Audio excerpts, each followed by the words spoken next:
we are the first generation of parents, as an entire generation, to be actively worried about our relationship with our kids and their social emotional development.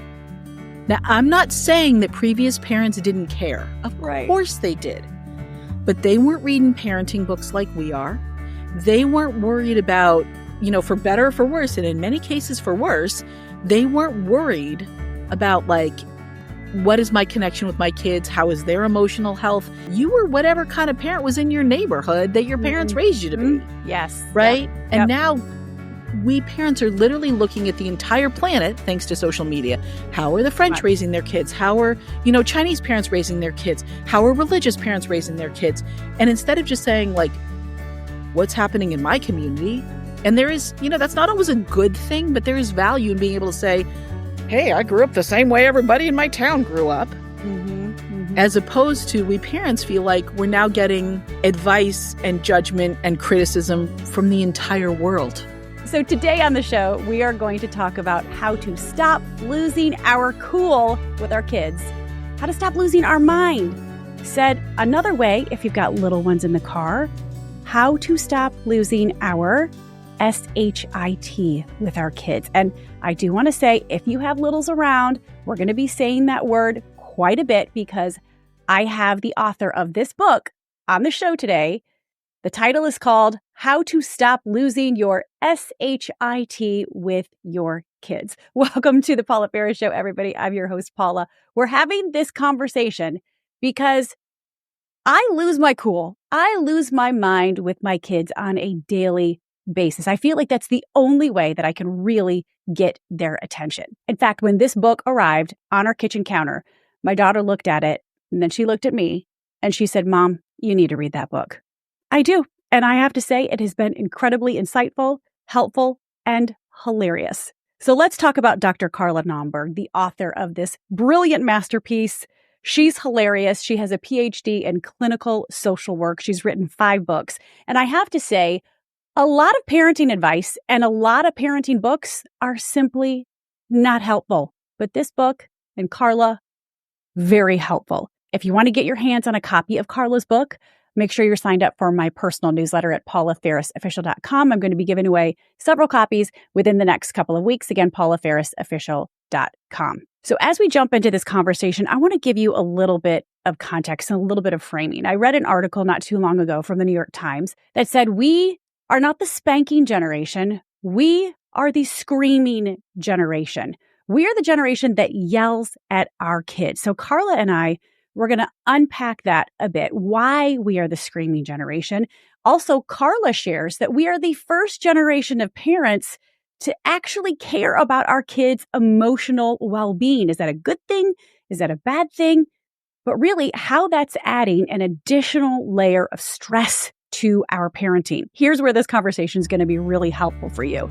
When you feel like you are on the verge of losing your ever-loving mind, Carla is going to share the things that you need to do when you start feeling like you're going to lose it, like you're this close to losing it. She's also going to share why we're losing it more so than ever before and why we might want to stop putting so much pressure on ourselves as parents. And a reminder to stick around for my takeaways from the conversation. But without further ado, here is the brilliant and the hilarious Dr. Carla Naumburg. Carla, should I call you doctor since you have a PhD in clinical social work? Or how should I refer to you? Because I want to be as prim and proper as possible in a conversation about a book called How to Stop Losing with Your Kids. Just off the bat. Yeah, it's an old joke, but literally every time someone says Dr. Naumburg, I can't help but think of my grandfather who was a physician. So let's go with Carla. Okay. But if we want to be prim and proper, we could call you Dr. Naumburg, correct? Because you do have a PhD. I mean, we could, but if we really want to be prim and proper, I think we need to raise our pinkies and say, Carla, welcome to the show. This is going to be so much fun. First of all, thank you for sending me the book, Carla. And I'm holding it up if y'all are watching on YouTube. And my daughter picked it up because I had left it on the counter and she looks at the title and she goes, Mom, you need to read this book. I was like, yeah, guess what? I'm interviewing the author. And she just started laughing. So, That's okay. amazing. I love your daughter already. Oh, she's 17. And you have two daughters as well, 10th and ninth grade. Is that correct? Yeah, I've got a 16-year-old who just got her driver's permit 2 days ago, so God help us all, Oh, and a 14-year-old who okay. thankfully has 2 more years until she hits the roads. Oh gosh, it's terrifying. I now have two drivers. One in South Carolina, like the standards are real low for driving. So I shouldn't say they're real low, but kids around here have been driving. They're on the farm. They've been, driving ATVs. So they're actually pretty good drivers by the time they become of age. So here the age requirements are 15 to get your learner's permit, which means you can, as long as you pass a written test, you can drive with your parents for 6 months. And then after 6 months, you can get your restricted license. So at 15 and a half, kids can drive by themselves here, which, hey, my daughter's been driving since she was 15 and a half. My son, who's 15, literally has really no desire to drive. So it's crazy how, That's a thing with kids these days that I don't understand, because I when don't we were either. growing up, every kid I knew, like 12:01 on our birthday, we are at the DMV knocking on the door, waiting for the license. So I got my license in New Mexico. Uh-huh. 15th birthday, no driver's ed required. Just like go in there, get your license, you're good to go. And I have been like hitting the roads ever since. I love driving. Yeah. My older daughter, I don't think is super excited to get her license, but she knows it's not negotiable. So Right. off she Good. goes. Yes, I know. My son, I'm like, every time I ask him, like, do you want to drive? He's like, no, I'm good. I'm like, dude, look, I'm okay that I get them a little bit longer because I truly believe you don't lose them when they go to college. You lose them when they start driving because that's all they want to do. They just want to go Paula, be with their I friends. can't. Why did you say that to me? I'm so I'm going to sob through the rest of the podcast. No, I'm good. I'm good. You'll be okay. It's fine. It's actually a good primer for when they go to college. So No, I don't need primers. I just need okay, an well addiction. maybe use that as some really bad parenting advice from me because that seems like all I've got these days is bad parenting advice. So just take it easy with your youngest because, once they start driving, they're kind of going to be gone. They want to be with their friends all the time. No, that's terrible. They shouldn't Ugh, have any friends. They should never leave the house. This is all never. terrible. Wait, are there people in your life giving you bad parenting advice? Is that what I'm hearing? No, I'm just saying I was giving you bad parenting advice. And Oh, yeah. I was fear-mongering is what I was doing. And you were like, "Don't tell me that, Oh, I'm going to cry." So, no, but it's okay. I'm an anxious crybaby by yeah. nature, so it's all good. I feel like the only good advice I've ever gotten or the only good advice that I could dole out is advice that I've gotten from other people. It's nothing that I have lived and learned. It's people recommended, "Hey, try this," and it worked. And so then I recommend it to other people. So that's why you're kind of a sage in this area. You're going to give us all the wisdom so that we stop losing our cool. And if we read this book, we'll never lose our cool with our kids ever again. Money back guarantee. It even says it in the book. Not really. Oh, you lie. You I are such a know. liar and your pants are on fire. I Okay. never say that. Carla, kudos for writing this book. It's so fun too. But I worked in TV. So if we would get a pitch for a book like this that says how, Yeah, and by the way, we're going to say the word shit a lot because it's part of the title of the book, but I couldn't say that on the air. So I how know. did your publishers pitch this book to media outlets, a book that is called How to Stop Losing Your Shit with Your Kids? Like, I don't even know what I would have said, like how to stop losing your bleep with your kids. Would I have had to say that in an interview? How did it work? Yeah, so I sadly I wasn't on TV for this book. So that's just how that worked out. When I came up with the title of this book, which just like came to me like a thunderbolt of lightning brilliance when my husband and I were on a hike on my birthday without my kids, because when my kids were younger, all of my good thoughts came when they were not around. Because when I was with them, it was like Tinkerbell and her fairy friends nonstop, and there Yes. was no room for anything else. So folks who pay attention to the New York Times bestseller list as obsessively as I do would notice that there has been a spate of nonfiction self-help books recently with profanity in the title. And I was like, oh, we can swear in books? Because I come from the world of academia where you definitely can't swear. You can't even refer to yourself in the first person, much less Right. use profanity. And when I saw that, it was like this, a magical door had been unlocked Mhm. and my true self could emerge to the world. So the publisher had no problem acquiring this title. Shout out to Workman, an amazing publishing house that puts out awesome books. But it was limited in terms of some of our publicity options. TV was a hard no.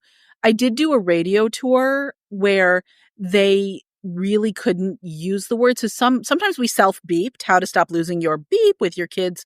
One guy kept insisting on saying how to stop losing your stuff with your kids. And I was like, makes it sound like a decluttering book. Yeah, exactly. But I am a fan of using the word in the title because I want readers to know what they're going to get. Yep. And if you are a reader who does not like profanity and does not feel comfortable with the big S word, this is not the book for you. Mm-hmm. Yeah. And I'm a woman of deep faith, but I like a good cuss word every now and then. So especially like it's the context of how you use it. I tell my kids all the time, don't use the lazy man's language, which is profanity.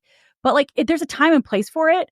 And like, I think it's creative here. So I just wanted to say, I was actually just curious, but you know what? Having profanity in the title didn't stop it from becoming a bestseller. So kudos to you. Yeah. And I wasn't just like, getting old and letting loose with my language, but it was also intentional because I wanted readers to know, first of all, that this isn't going to be a judgy, shake my finger in your face kind of book.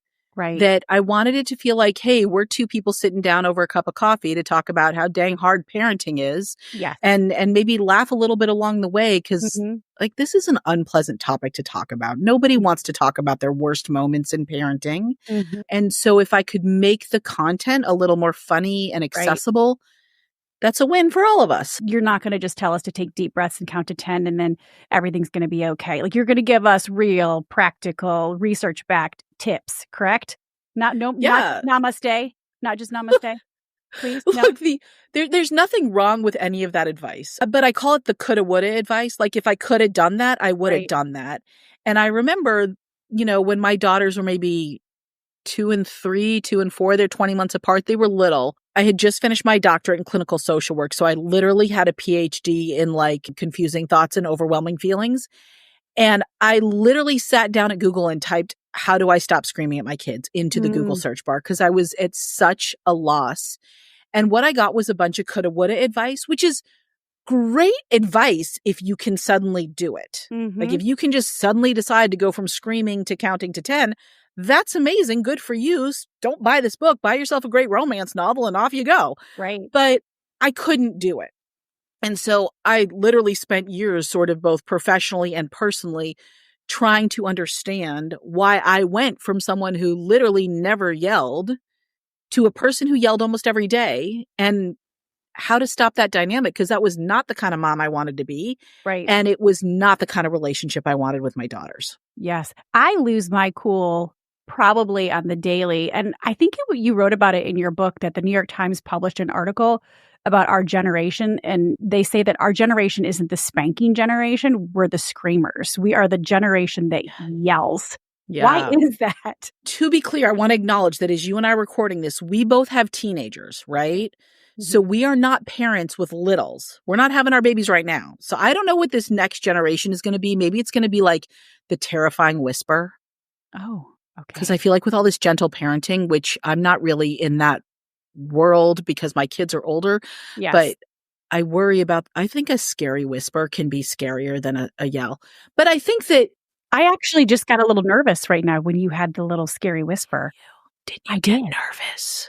A little bit. I leaned I know. It's a little creepy.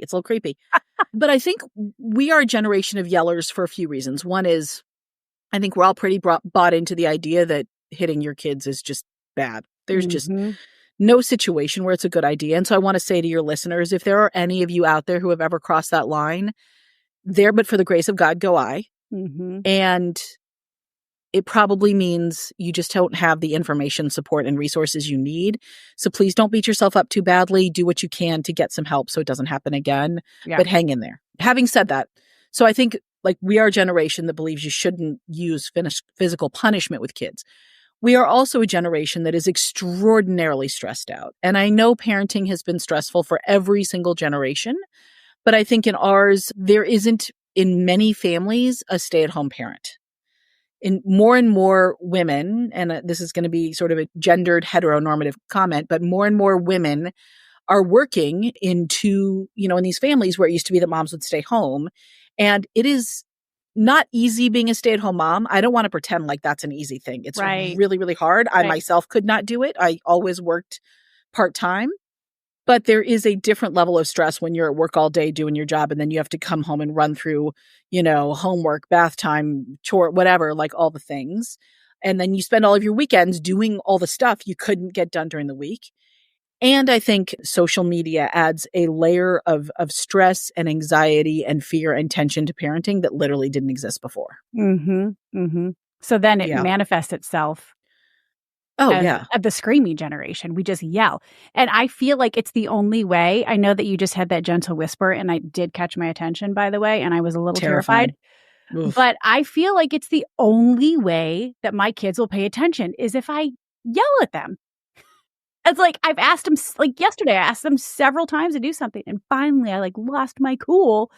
And I was like, I've asked you, get off your butt and do it now. Okay, Mom. Yeah, look, I think it's the only way to get their attention sometimes. Look, the truth is that sometimes yelling is actually really effective.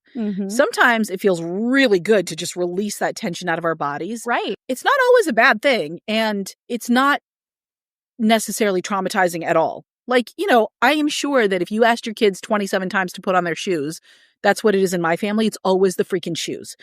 I've been asking you kids to put on shoes for 15 years, and we're still having a conversation about it. Yes. But I ask them a couple times, and then I end up snapping at them pretty loudly. That's a nice way of saying yelling.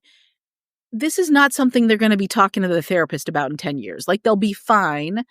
But sometimes when it becomes sort of the dominant mode of communication, when it becomes too much, when it becomes too much a part of our relationship with our kids, and when we feel really out of control, I think there's a difference between snapping at your kids and then sort of the moment passes and you move on versus those moments when we really explode and our nervous systems get all jacked up and everybody's all worked up and maybe the kids start crying. That's happened to me a few times that I don't love. Same. I mean, we've all feels been sort there. of different. This is the no judgment zone, everybody. Right. We've all been there. Yeah. Yeah. So those, I'm not saying you can never raise your voice at your kids, but for some of us, and I was definitely one of these people, it sort of has a toxic feeling in the relationship. It's oof, that's not the vibe I wanted with my kids. Yeah, it's not who I want to be. And I don't want because kids will mirror the behavior of their parents.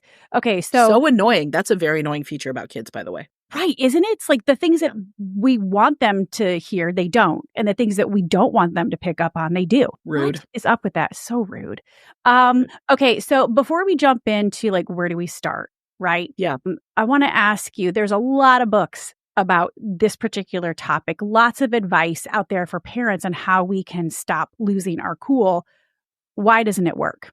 And why does the advice that you give us, why does it work? So interestingly, I think most books out there about parenting are about how to get our kids to cooperate and do what we want. Whether it's about getting them to sleep through the night. I was hoarding those books before my daughters were born.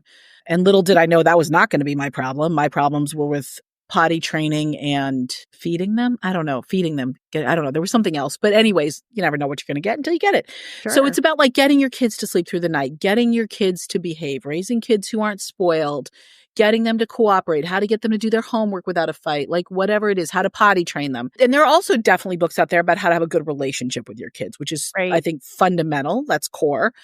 But what most of them say, if you look through them, is it's really important for you to stay calm in this challenging moment. And I'm like, wait. You just devoted a sentence. Yes. To literally the hardest part of the book. Yes. So I think the other reason that the advice I had read out there about how to stay calm with your kids wasn't helpful to me is because it didn't address the broader picture. So it's kind of like saying to someone who's standing in the middle of a monsoon or a hurricane, oh, if you can just remember to open your umbrella in this moment, you're going to stay dry. And it's oh, what? No, there's so much other stuff going on. Telling me to take 10 deep breaths or open my umbrella is not going to be sufficient because it doesn't address the million other things happening in my life. Yeah. And also, you mentioned we're more stressed out than we ever have been before. So the sage advice that we're going to get from our parents or our grandparents, look, parenting is harder and it's more difficult than it's ever been. And also, we're trying to spend more time with our kids and we're putting so much pressure on ourselves to raise the kids and spend time with them. When you're my parents checked in with me twice when I was growing up. And even like at-home parents in the 60s, like I wrote about it in my book. You don't have to carry it all. Stay-at-home parents spent less time with their kids in the 60s than working parents of today. Like kids were just a little bit more autonomous and on their own and independent, and we weren't helicoptering. So there's all of that, the pressure, the stresses.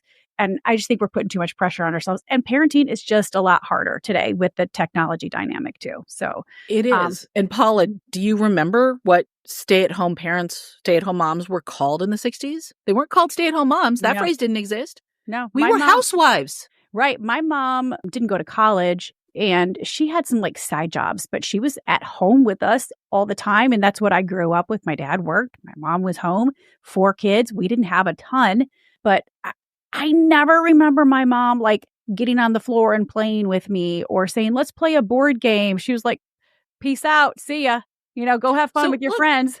Literally, that's what it was like.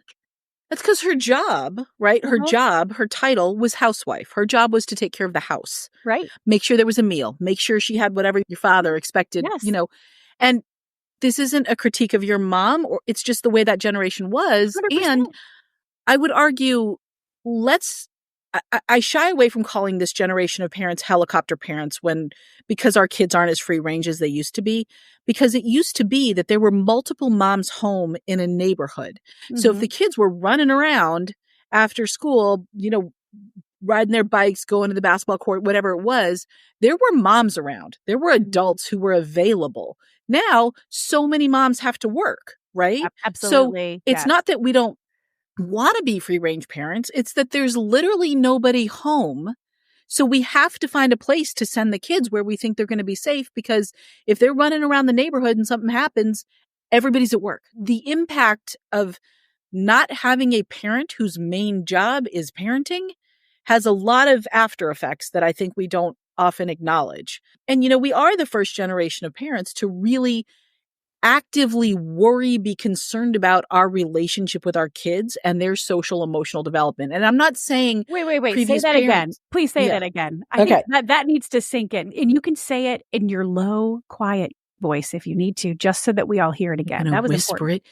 So look, we are the first generation of parents, as an entire generation, to be actively worried about our relationship with our kids and their social emotional development. Now, I'm not saying that previous parents didn't care. Of course they did. But they weren't reading parenting books like we are. They weren't worried about, for better or for worse, and in many cases for worse, they weren't worried about like, what is my connection with my kids? How is their emotional health? It wasn't in the air the same way. Like we weren't talking about attachment theory in the same way. We weren't talking about what kind of parent you were, whatever kind of parent was in your neighborhood that your parents raised you to be. Yes. Right. Yep. And now we parents are literally looking at the entire planet, thanks to social media. How are the French raising their kids? How are, Chinese parents raising their kids? How are religious parents raising their kids? And instead of just saying like, what's happening in my community? And there is, that's not always a good thing, but there is value in being able to say, hey, I grew up the same way everybody in my town grew up. As opposed to, we parents feel like we're now getting advice and judgment and criticism from the entire world. Right. Absolutely. Okay. So I think that's really, really important to point out as we contextualize and peel back the layers before we jump in. More of us than ever are losing our cool. As the New York Times says, we are the generation of screamers. Where do we even begin? So I would argue the first place to begin is to know and truly deeply believe that you are not alone. You are not the only parent losing your cool. And I remember, Paula, reading that New York Times article and having this like moment of relief. Yay, I'm not the only one. We're all struggling with this. But within like 2 or 3 days, going back to fundamentally believing I am the only parent out there who does this. Yeah. Like our brains play tricks on us. So the first one is to know you're not alone. The second one is to know you are not a bad parent. And I'll tell you why. I wrote about this in my next book, which was called You Are Not a Shitty Parent. I don't believe there's such a theme. I sense a theme in the books. When there's magic. I do not believe there's such a thing as a bad parent. And this is a very controversial thing to say. And I would like to remind people I'm a clinical social worker. Wow. I've done home-based social work where I've been in people's homes. I've seen how crazy it can get. I grew up with multiple divorces, neglect, addiction. Like this was all part of my childhood. I maintain there is no such thing as a bad parent. And the reason I say that is because the minute we slap that label on someone, where do we go? Mm-hmm. Like what are our options? Well, what about in cases of abuse? I mean, that's a bad parent. Yeah. So I would say there are parents who are making poor parenting decisions. Okay. There are parents who are behaving in ways and interacting with their kids in ways that are really problematic. So you're not going to write a book about the shitty parent? No. Also, I'm writing kids. Yeah, I'm writing kids' books now. We'll talk about that later. But I believe there are parents who don't have the information, support, and resources they need to parent differently. Okay. And look, I was struggling with screaming and yelling, and I am in a healthy, happy marriage. My husband and I are going to hit 21 years next month. Oh, congrats. He's a really supportive partner. We have a roof over our head. We have health insurance. We have enough money to pay our bills every month. I and my kids are physically well, and other than my whopping anxiety disorder, which I talk about in the book, we're mentally healthy. We are an extremely privileged family, and there's not a day goes by that I don't feel grateful for that. And I still struggled with parenting. So when I think about families in our community who don't have a community, don't have safe housing, aren't in a supportive relationship, are solo parenting, maybe dealing with an abusive partner, who aren't physically, mentally, spiritually feeling grounded and safe, are dealing with any kind of disability, loss, or illness, parenting is brutal. And so if for all of us, and it comes and goes in waves, but for many of us, parenting is much, much harder. And so what I would say is if you're struggling, my guess is you don't have the information, support, and resources you need. Okay. So we're not alone. You're not as bad as you think you are. I'm actually wearing this shirt in honor of you. My husband had it made for me. I don't know if you can see it. It says, "Dear Mom, great job. We're awesome."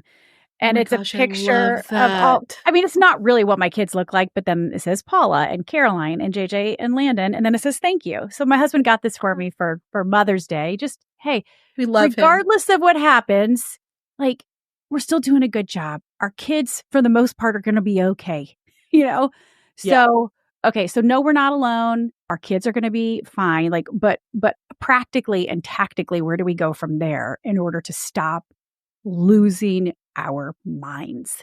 Yeah. So I want parents to start thinking about the buttons in their lives, on their bodies. And here's my big metaphor that I think is really useful. We spend a lot of time in parenting books in the parenting world thinking about how do we get our kids to cooperate more and be less obnoxious. Right. And we think if we can just get them to behave, then we won't lose it. That is not how it works. That's not helpful. It's not helpful because we can't control anybody else's behavior, and we can't kind of hinge our sanity and our behavior on what like a 4-year-old does. They're insane. Have you met a 4-year-old? They're nuts, yes, right? That's not going to work. Crazy. Yes. So what I want parents to think about is that we're all sort of covered with these imaginary buttons, right? And when we are tense, exhausted, hungry, stressed, worried, sad, all those things, when we are triggered in any way, our buttons get bigger and brighter and more pushable. And guess what? Our kids are the biggest button pushers in our lives, right? Their fingers, they're like born with these fingers that are just like, I mean, have you ever seen a kid in an elevator?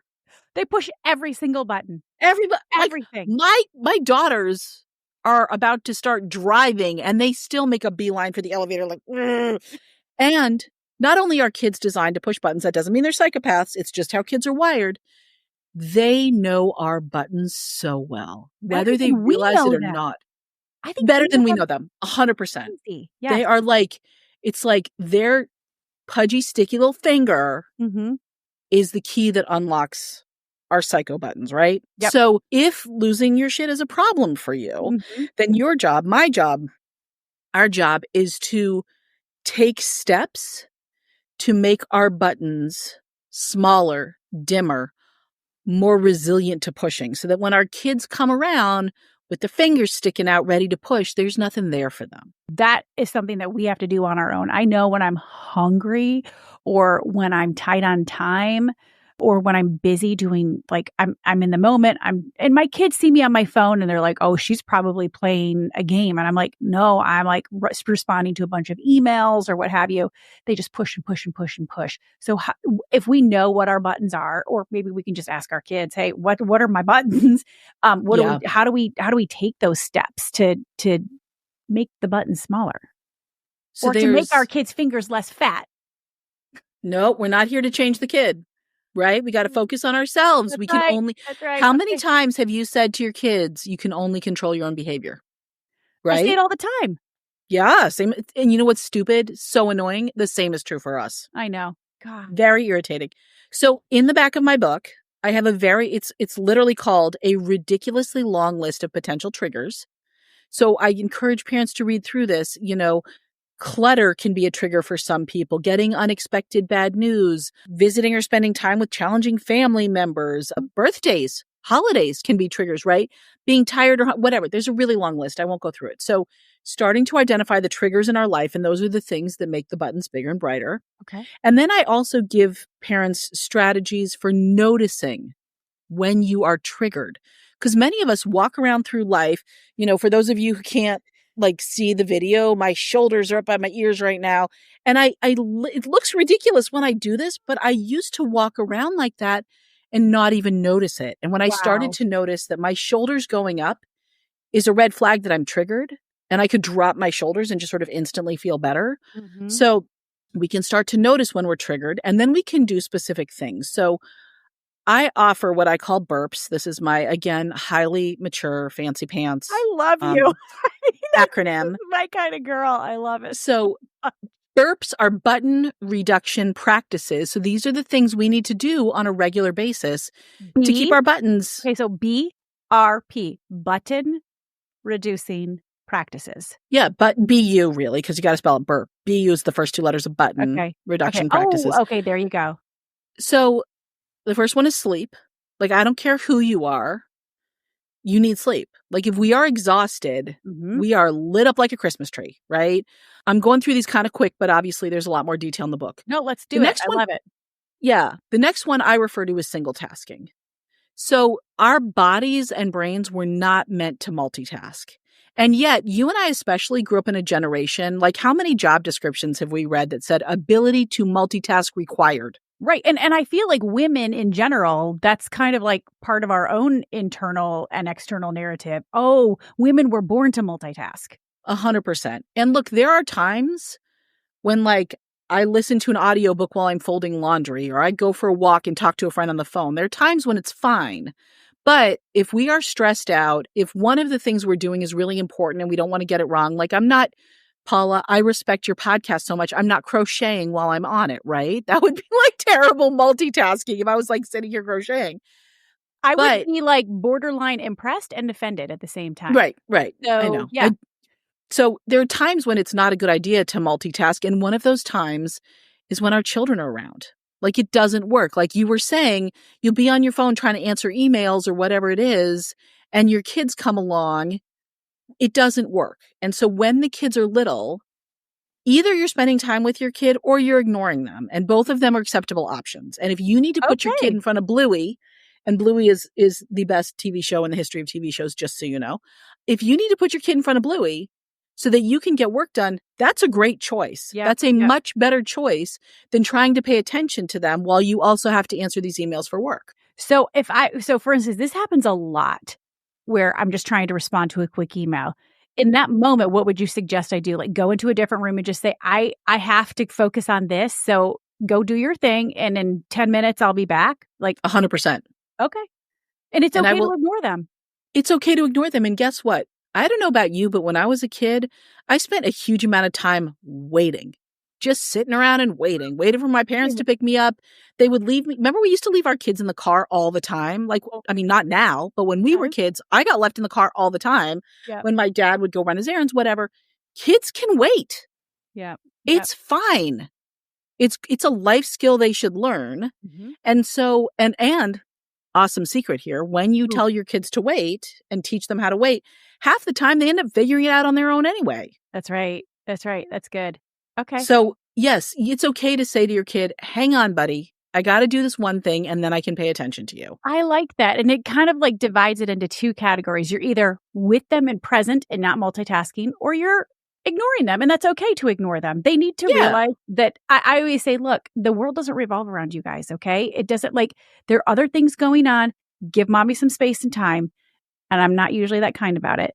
I'm usually losing my cool and deep into all the button pushing. And my buttons are all over and just flaming red, and my kids are all over those buttons at that point. So 100%.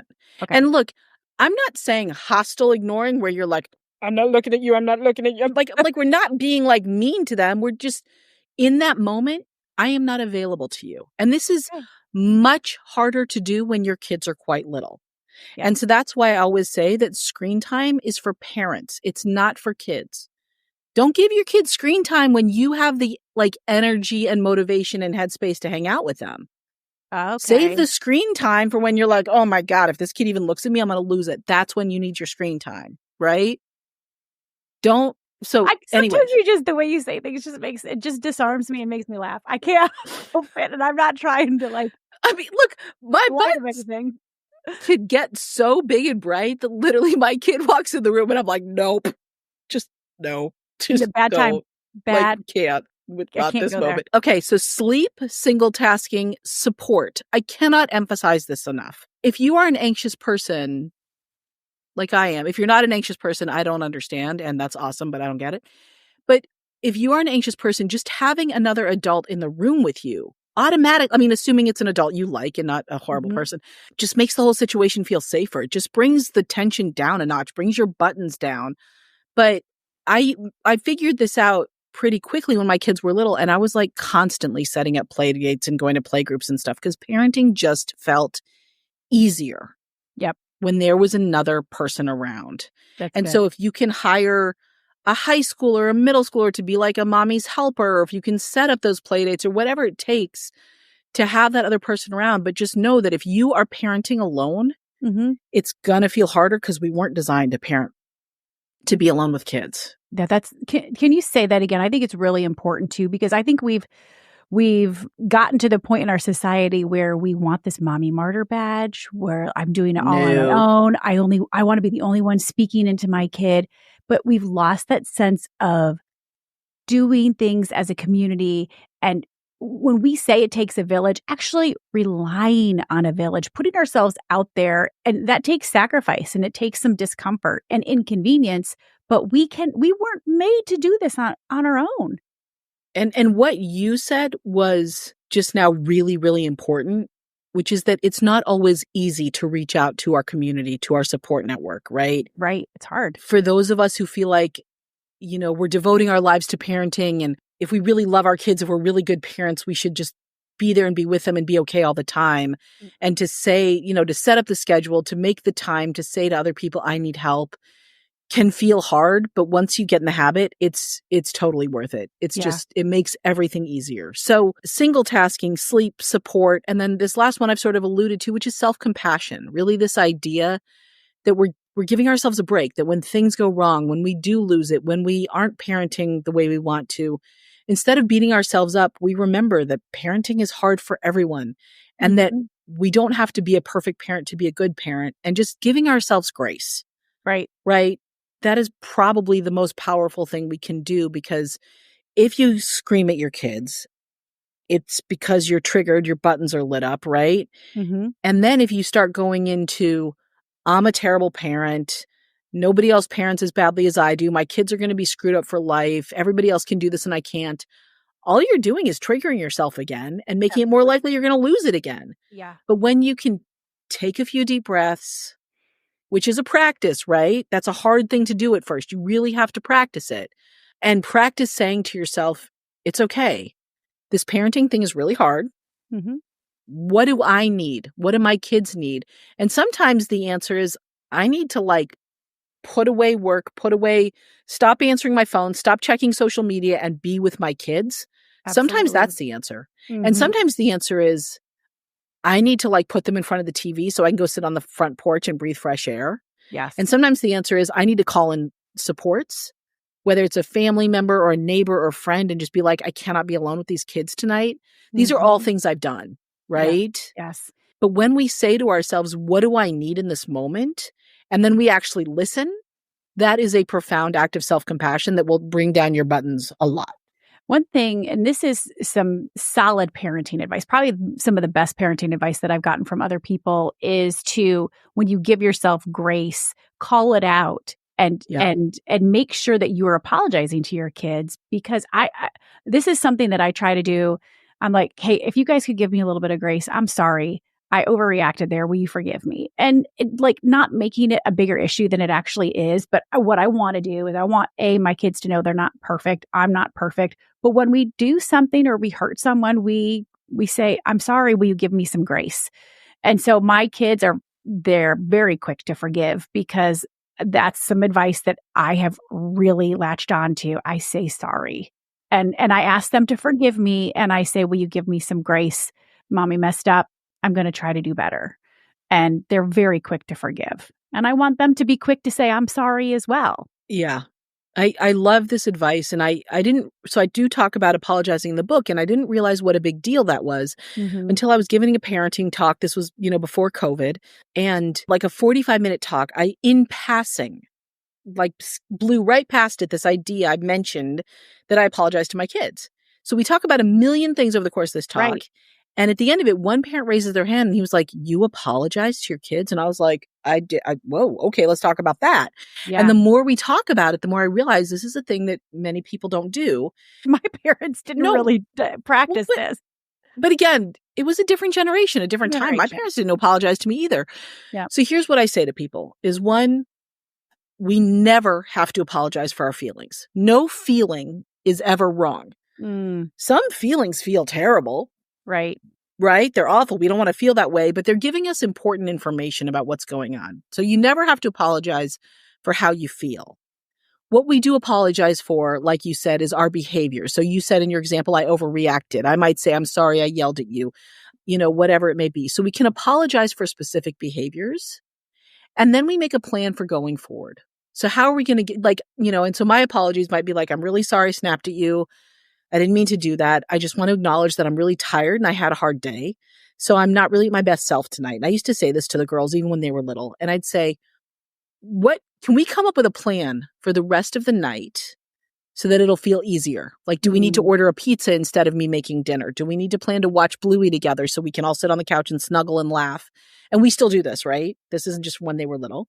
And what I don't do is I never say, I promise not to do that again. Because even now, I snap at my kids. I got to tell you, my yelling has gone way, way, way, way down, partially because I've worked really hard at it and practiced the things I write in the book, and partially because I find teenagers so much easier than preschoolers. Really? I love teenagers. Oh my God, I love them. I love them. I love them. Preschoolers, I'm like, you're nasty. Your finger was just up your nose and now you want to touch me. Nope, hard pass. I'm good. Thanks. Preschoolers are like, they're like geese. They're adorable from a distance. And then you get up close and you're like, oh God, this is a hot mess. So, but teenagers, ooh, I love them. I love teenagers. So that's another thing I just want parents to know is when my girls were younger and people would be like, oh, it's just a phase. Honestly, Paula, I am not a violent person, but I really wanted to punch them. I never did. But there was something about somebody telling me it was just a phase that felt so condescending. Yeah. That I was like, you need to get out of my face. And now looking back, I really want to be that obnoxious person who's like, it's just a phase. And what I mean by that is if this is a really hard time with your kids, it's going to change, right? It'll get better. Something will change. And if this is a really good time with your kids, enjoy it as much as you can because it's going to change. And I know you have a new book coming out, How to Stop Freaking Out, which is kind of targeted towards middle schoolers, right? And teenagers. And I want to talk about that. I would say it's for kids ages like 8 to 12. I think if you hand this to a teenager, they're going to find it too young for them. Okay, I gotcha. So how many books have you written now? 5, 6? 5. I've written 5. Amazing. Yeah. I want to talk about the upcoming projects in this new book, but my husband had 2 questions. He couldn't join us for the conversation. And I like John to join the conversation because he just brings such a different perspective. Amazing. I love that. His 2 questions were, when you feel like you're going to lose your cool, any recommendation on what to do in that moment? Yes, that's a powerful, amazing question. So I've got a 3-step process for when you feel like you're about to lose it. And this is a great 3 steps for any time, really. First of all, notice. Like, notice those red flags. And when you start paying attention, you'll know what they are. So my red flags, I have 3. My shoulders go up. I start talking to my kids in really short, snippy answers like, fine, okay. Like, when I start doing that, I'm like 30 seconds away from a meltdown. Mm-hmm. And I start fantasizing about going to Staples. I love big box stores. I love office supplies. I feel like my whole life will be perfect if I have just the right notebook and right pen. And this is not a Staples endorsement, but if they want to pay me for it, that'd be great. Oh my I'm just God. like, I really wish I was in Staples. When I notice those things happening, the shoulders, the snippy talk, the box store fantasies, I'm like, ooh. And I will say to my kids, I'm about to lose it. So if you keep pushing on this, I'm going to yell at you. Uh-huh. Or I'll say, I'm about to lose it. I need to go outside and like take a walk around the house. So, Yep. And the way I frame this for parents is, okay, so notice, breathe, and then do literally anything else. Okay. So notice you're about to lose it. Take a deep breath, or 3 or 4, or just notice your breathing. Because when we do that, it's like sending a text message directly to our nervous system saying, everything's okay. You don't need to freak out. Like it's okay, nervous system. And then literally anything else. I don't care what you do. Sometimes I'll like cluck like a chicken or squawk because it's like I feel this need to get the sound out of my body, but I don't want to yell. And then when all of a sudden you're like mooing at your kids, it kind of breaks up the moment and everybody forgets what they were freaking out about. Sometimes I turn on music. Sometimes I'll recite like a prayer or a mantra. Sometimes I need to dance or move my body. Sometimes I just lay down on the floor and moan pathetically. Like anything else. Just do anything else. So notice, breathe, do anything else. I love that. And also, like you said, tell your kids, guys, I'm this close to losing it. So just preface the scene, set the stage. How much better is that? Like, so good. I just need you to know what you're dealing with right now. Yeah. I'm in an unstable place. If you keep on with this, there's going to be a whole scene. Yes. You don't want me mooing. No. Or maybe you do. I don't know, maybe they do. I remember we used to laugh at my mom, and I'm pretty sure this is when she was going through menopause, but of course I didn't know because she never talked about it. She would, like, my mom was like conservative Christian woman, and sometimes she would just lose it. And my brother and I would laugh at her. I'm not sure. I think kids are so mean. We're horrible. Okay, so John's other question, which I think you will equally love. He says, does it make me a bad parent if I don't want to be around my kids all the time? And I know you write about this in your book, Chapter 7, just get some space from your kids. But does it make us a bad parent if we're like, and John and I think we the worst. We're like better parents when we're not around our kids all the time. Where did we come up with this insane idea that being a good parent means spending every moment with your kid? That is bonkers. Yes. Right? I think, first of all, you can just talk to John about how I feel about bad parents. I know. Right? Not there for that. But also, no, I think it makes you, A, human being, and B, getting space from your kids is awesome for everyone, right? Now, if you are a parent who's like, you know, in the military and stationed overseas, or you work 80 hours a week, or you travel constantly for work, maybe getting more space away from your kids is not what you need. But if you are a parent who is with your kids in every free minute when you're not working, or even the majority of them, get space. First of all, presuming that you're not locking your kids in the closet, they're going to be with other adults, which means they are learning how the world works from other people, which is awesome because it's going to raise kids who can hold multiple perspectives and be more flexible and all the things. Yep. It gives you time to remember that you are a person in addition to a parent, and hopefully you're out doing something fun or spending time with friends, gives you a chance to refill kind of your tanks and ground yourself. And best of all, you literally can't lose your shit with your kids if you're not with them. It's just not possible. Like, literally. I mean, I guess you could call them and like scream at them on the phone, but just don't. Yeah. Oh, that's so good. Okay, Carla, how can we keep in touch with you? I know people are going to want to reach out to you or maybe send you a Staples gift card. They also want to know what you're working on next. That's amazing. Tell us what you're working on next. Okay, so my new book, which I'm holding up for everyone to see, is called How to Stop Freaking Out. This is the middle grade companion to How to Stop Losing Your Shit with Your Kids. Okay. So inside, full color, adorable illustrations, so pretty, quizzes, facts, truth bombs. We've got it all. And this is basically the same idea. Like, how do you stop freaking out? Also, Zero profanity. I'm Not so a single proud of swear you. word. Not, I know it was mean, hard. It was hard. let's give you a slow clap for that. Thank you. Thank you. So this is available now wherever you like to buy your books. I always put in a shout out for our independent booksellers, but it's called How to Stop Freaking Out. My next project is in the works, but I'm not ready to share the deets yet.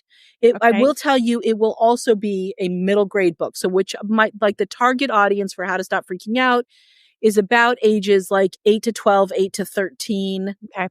Older kids, like the information is relevant for all of us, but older kids might find the voice a little young for them. And readers who want to learn more about me can go to my website, carlanaumburg.com. It's all there. It's not Dr. Naumburg, like your grandfather? It's Dr. Fancy Pants Naumburg, actually, is what you want to put into the URL. Dr. Fancy Pants Naumburg. Gosh, I love you. It's carlanaumburg.com. And Paula. Yes.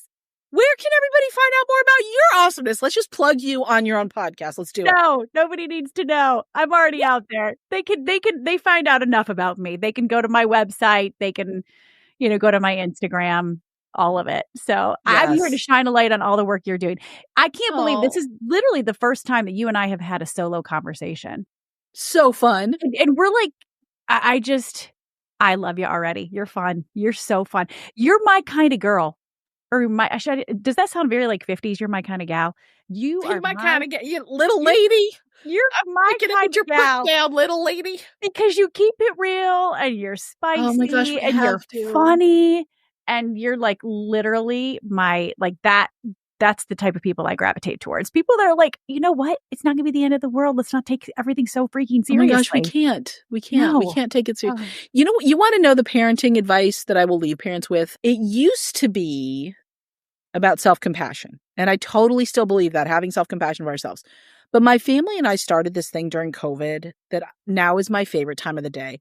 I want to end every day laughing. And so every day that we can, when my kids don't have late practice because they're playing sports to stay healthy or whatever BS that is, we end the day watching a funny TV show and just laughing together. Like the four of us get on the couch. We went through all of Brooklyn Nine-Nine. We went through all of Parks and Recreation, The Office.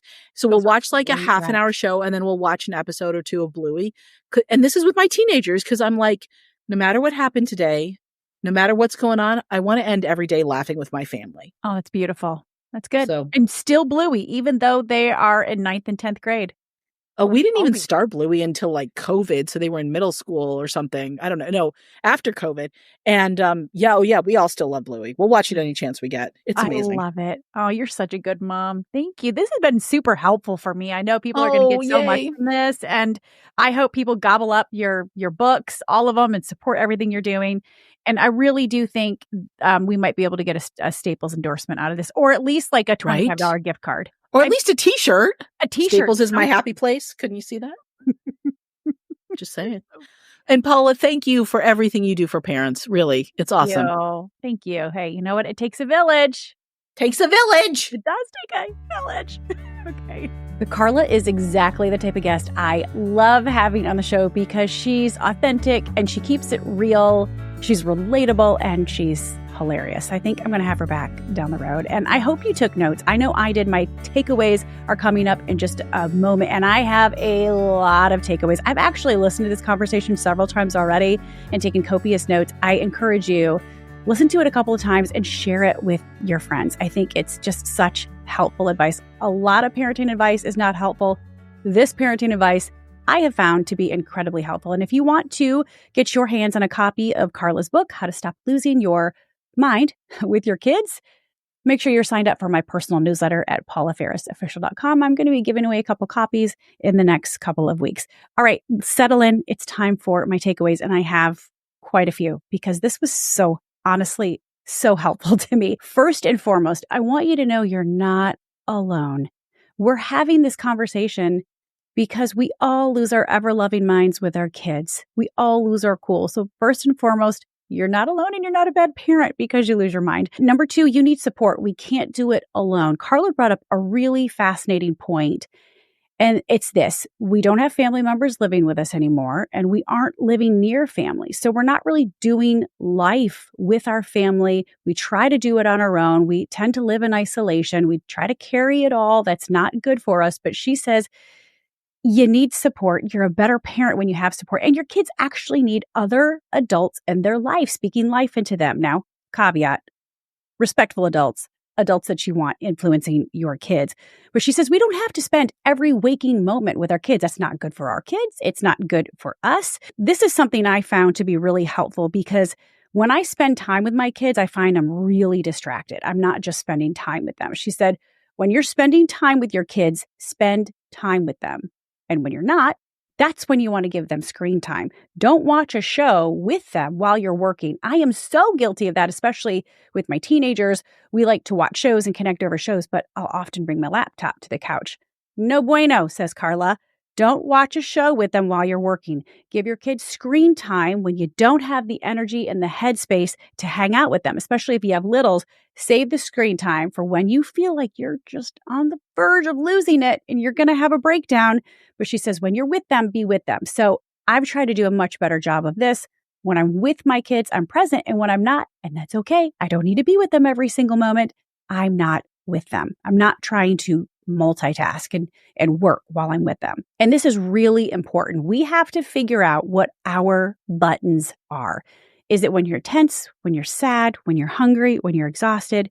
She said, when we are triggered, those buttons get bigger and brighter and more pushable. And our kids, they're so good at pushing our buttons, aren't they?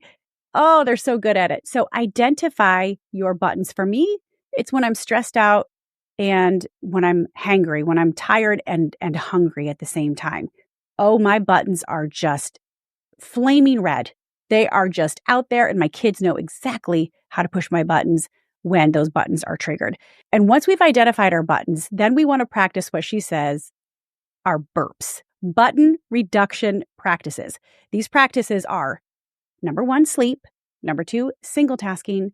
We're not meant to multitask. And I know for women, everyone says we're so good at multitasking. Yeah, we can do it, but we're not a good parent or a good partner or a good friend when we're multitasking. So number 1, sleep. Number 2, single task. Don't try to multitask. Number 3, save your screen time for when you're going to lose it. Number 4 is support. She says parenting feels easier when others are around. And I mentioned this just a second ago. We were not designed to be alone with our kids. We need to have other adults speaking life into our children. And number 5, practice self-compassion. She says when we aren't parenting how we want to, we need to give ourselves a lot of grace because this is hard. Parenting in this generation is probably harder than it ever has been. Apologize to your kids for your behavior, not your feelings. There's a lot of power in learning to apologize to your kids. I do this often. I say, I'm sorry, that wasn't my finest moment. Will you forgive me? I'm quick to apologize to my kids, but they're quick to say, I forgive you. And that is something that's really helped the dynamic in my parenting, giving myself that grace, but apologizing, and then making sure my kids are quick to forgive. So when you're in that moment and your buttons are so bright, they are blinking. When you're in that moment and you feel like you're about to lose it, you got to do 3 things. Number 1, you want to notice those red flags. She says for her shoulders go up, she responds snippy, and she knows that she's about 30 seconds from a meltdown. And then she starts to fantasize about going to Staples, which is funny and weird. But hey, that's what she notices about herself. So number 1, when you feel like you're on the verge, notice the signs. Number 2, you want to breathe. And then number 3, she says, do anything else. You can bark like a dog. You can moo like a cow. You can start dancing. Do anything else but lose your mind, she says, because that is like sending a text message to your nervous system saying, everything's going to be okay. And you know what? Everything is going to be okay. Next week on the show, this one's a little controversial. We are talking about planned emancipation from our children. John and I are in conversation with Dr. Ken Wilgus to discuss his book, which is titled Feeding the Mouth That Bites You. I've had a lot of requests from you to have Dr. Ken on. And in fact, his method of planned emancipation has helped quite a few people in my circle. So we wanted to invite Dr. Ken to the show. Yes, some say he's a bit controversial. I find it fascinating. I kind of blacked out during the conversation because it was so controversial, but parenting doesn't have to be this hard, he says. And his method has helped a lot of folks, and I can't wait to bring you this episode, and maybe it'll help you a lot on your parenting journey. Thanks for joining this week, and as usual, we'll continue to talk about it. I'll see you next week. I know you guys thought you were done with me, but not quite yet. I have one more thing to tell you about. If you're watching on YouTube or you're listening on your favorite podcast platform, don't forget to subscribe to the show. I don't want you to miss a single beat or a single conversation. And remember, my DMs are always open. Tell me what you want to talk about.